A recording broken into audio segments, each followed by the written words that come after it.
Hi, I'm Peter Travers, movie critic for Rolling Stone, and I'm here to tell you about the movies opening this weekend. And number one to me is Observe and Report, which I call, and you should also call, Seth Rogen Mall Cop. You know, if you think that this is Paul Blart Mall Cop, you're in for shock. To me, it's a good shock. I mean, this is an R-rated movie, written and directed by Jody Hill, who is a certified lunatic. He's the man who did The Foot Fist Way with Danny McBride last year, and HBO's Eastbound and Down. So if you think you're going to see a pleasant little movie, you're not. You're seeing the comedy version of Taxi Driver here. Seth Rogen, this was before he became the slim Seth Rogen. This was the old Seth Rogen where the gut was at least 2 feet out in front of him, and he has a very scary short haircut in this movie as well, because he's a mall cop. He's a cop in some mall in Albuquerque, and he has been seething with rage over what people say about him or how they laugh about him. And you think, well, it's another loser movie. But you know, it's not. He's got a staff on this place, and there's a flasher. There's a flasher running around the mall going, flash. And that flasher is upsetting Anna Faris, who is playing the woman at the makeup counter, who Seth Rogen is totally enraptured by. Okay, again, it's sounding conventional. What happens is they call in the cops. The cop is played by Ray Liotta, who still thinks he's in Goodfellas, which is what's hilarious about this. He's not giggling at the camera. He's still doing this. And he is so annoyed by Seth Rogen Mall Cop that he takes him downtown to where there's a bunch of crackheads and leaves him there and drives off in his cop car.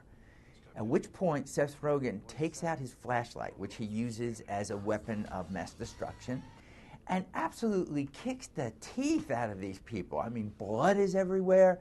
We're talking about an R-rated comedy. Now, lots of you are going to hate it. You're going to say, this movie looks amateurish, it's primitive, what are they doing? I don't get it.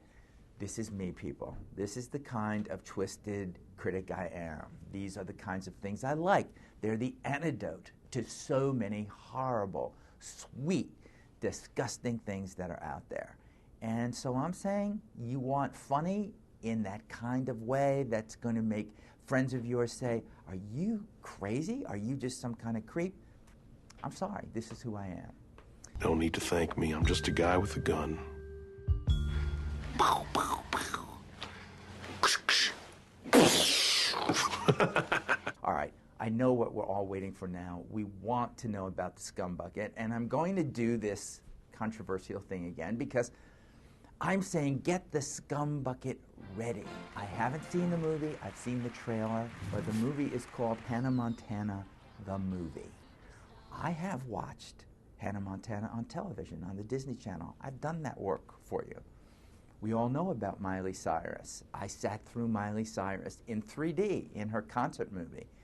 I'm always amazed at this show that because she wears a blonde wig and heels, no one can seem to identify that Hannah Montana is really Miley Cyrus. Here's a movie, if you look at the trailer, where we see her leaving the glamour of Hollywood and her father, Billy Ray Cyrus, sending her to the country. Look at these scenes in the trailer. She's talking to her girlfriend. They see a cute guy outside, and Miley is smiling. They're all flirting. It says that there are 14 songs in this movie. I'm exhausted already by this. Scumbucket, all of you chihuahuas, everything that's down there, you've got to be ready for this movie. Now, I'm not going to be unfair. I'm going to this. Nobody would ever send me an invitation. I often call the studio and say, did my thing get lost in the email or something? Did you not send me my invitation to Hannah Montana, the movie? And they say, no, you're not seeing it. But I will go see it, and I will report back here next week in the interest of fairness. But please, people, what are you going to prefer? The G-rated Hannah Montana, the R-rated Seth Rogen Mall Cop? To me, there's no choice.